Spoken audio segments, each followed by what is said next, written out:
Hello दोस्तों, नमस्कार, जय श्री राम। मेरी चैनल का नाम है सुजाता देवी रावणा राजपूत। तो आज का वीडियो दोस्तों हम लेके आए, चीन इतने सारे मेंढक की खेती कर रहा है, इसके बारे में दोस्तों वीडियो है।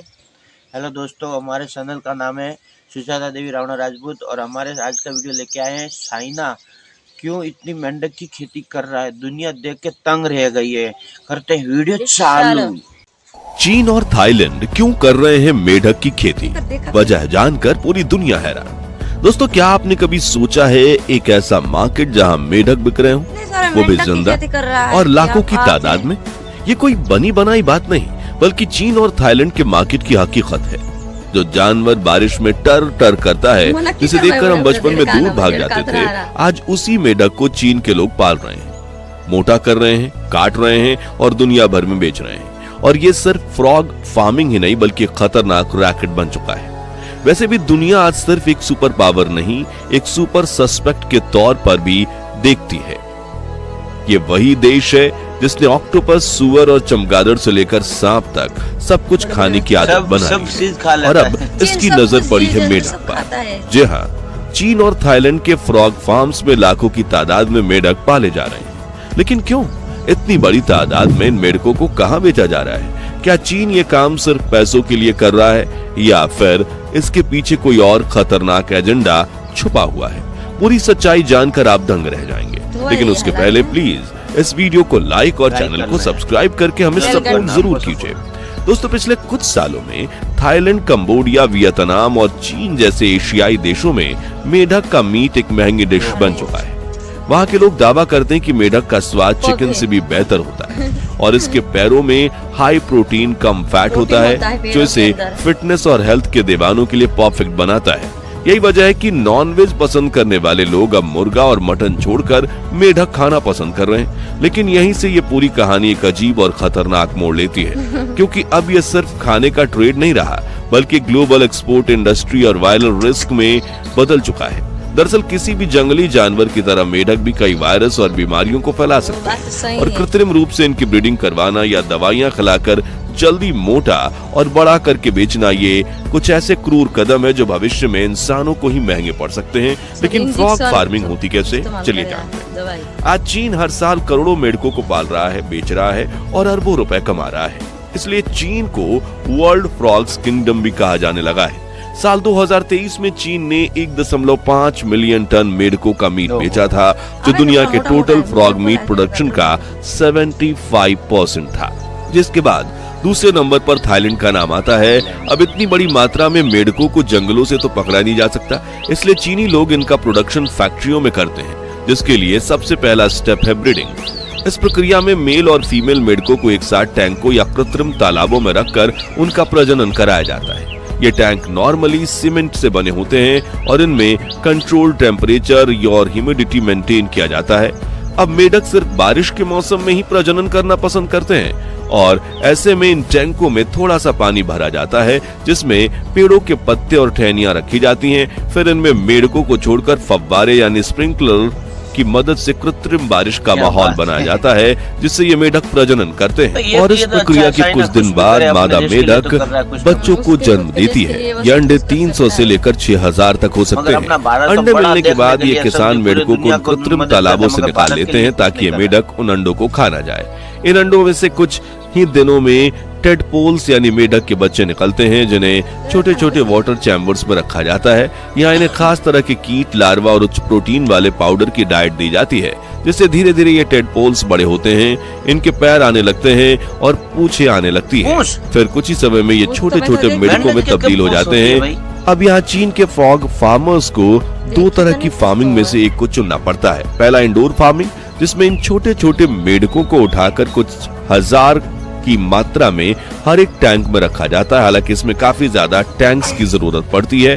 दूसरी आउटडोर फार्मिंग, जिसमें इन सभी मेंढकों को एक बड़े कृत्रिम तालाब में छोड़ दिया जाता है, जिन्हें अलग अलग सेक्शन में डिवाइड करके इनके बीच में नेट लगाई जाती है। अब मेंढकों की संख्या के हिसाब से ये किसान फार्मिंग का तरीका चुनते हैं और फिर इन्हें बड़े टैंकों में शिफ्ट किया जाता है। इन फार्मों में हर स्तर पर निगरानी रखी जाती है। पानी की सफाई, टेम्परेचर कंट्रोल और मेंढकों के भोजन तक सब कुछ बहुत व्यवस्थित होता है, ताकि तेजी से ग्रोथ हो सके। चीन के किसान खासकर फेजरवार या कैंक्रीवोरा प्रजाति के मेढक चुनते हैं जो बाकी मेढकों के मुकाबले तेजी से बड़े होते हैं। अब जैसे ही ये मेढक पूरी तरह से बड़े हो जाते हैं तभी एक किसान इन टैंकों में उतरता है और बड़ी सी नेट वाली थैली से इन्हें भरकर आगे भेजने के लिए तैयार करता है। जी हाँ, इन मेढकों को जिंदा ही ट्रांसपोर्ट किया जाता है। इस तरह एक फ्रॉग फार्म महीने में हजारों टन मेढकों को पालता है, फिर उन्हें बेच दिया जाता है। फार्म से निकलने के बाद इन मेढकों को या तो जिंदा बाजार में भेज दिया जाता है, चाहे इन्हें किलो के भाव में बेचा जाता है, जो रेस्टोरेंट वाले या फिर चीन, थाईलैंड, वियतनाम या कंबोडिया के लोग खरीदते हैं और इन्हें दवाई बनाने के लिए फार्मेसी कंपनियों को बेच दिया जाता है या फिर फ्रॉग प्रोसेसिंग यूनिट में भेजा जाता है, जहाँ इन्हें सॉल्टर कर दिया जाता है यानी मार दिया जाता है, जिसके बाद इनकी त्वचा की परत हटाई जाती है और कई बार पैरों को काट कर अलग कर दिया जाता है, क्योंकि इन मेढकों के पैरों में ज्यादा प्रोटीन होता है, इसलिए वो ज्यादा कीमत में बिकते हैं। उसके बाद इन्हें एक कोल्ड स्टोरेज में ले जाकर जमा कर दिया जाता है और इनका मीट फ्रोजन पैकेट्स में सील करके चीन, जापान, यूरोप और अमेरिका तक में भेजा जाता है। लेकिन जहाँ एक तरफ ये व्यापार कई लोगों को अमीर बना रहा है, वहीं दूसरी तरफ इसके इकोलॉजिकल और हेल्थ रिस्क को लेकर पूरी दुनिया में चिंता बढ़ती जा रही है।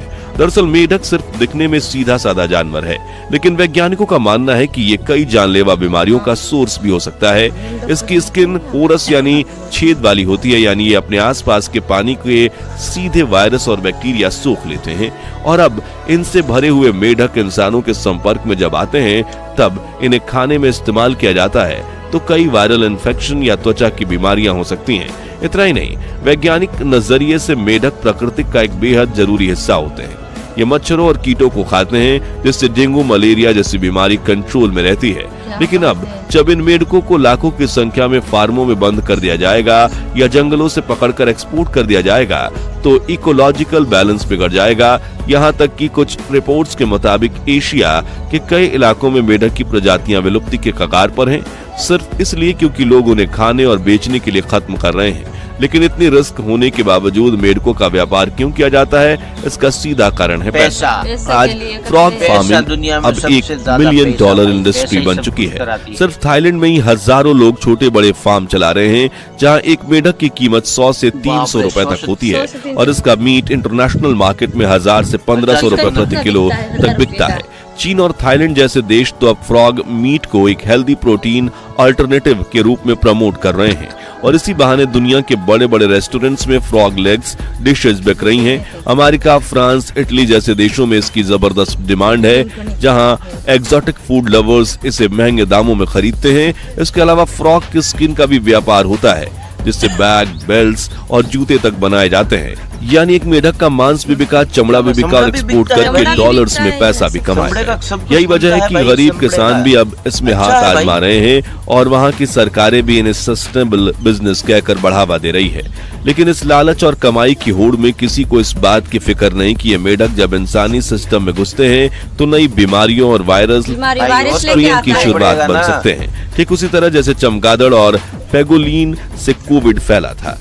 आखिर में बात करें भारत की तो यहाँ मेढक की खेती कानूनन प्रतिबंधित है। वाइल्ड लाइफ प्रोटेक्शन एक्ट 1972 के तहत भारत में मेढकों को मारना, बेचना या एक्सपोर्ट करना जुर्म है, क्योंकि मेढक हमारे इकोसिस्टम का एक जरूरी हिस्सा है।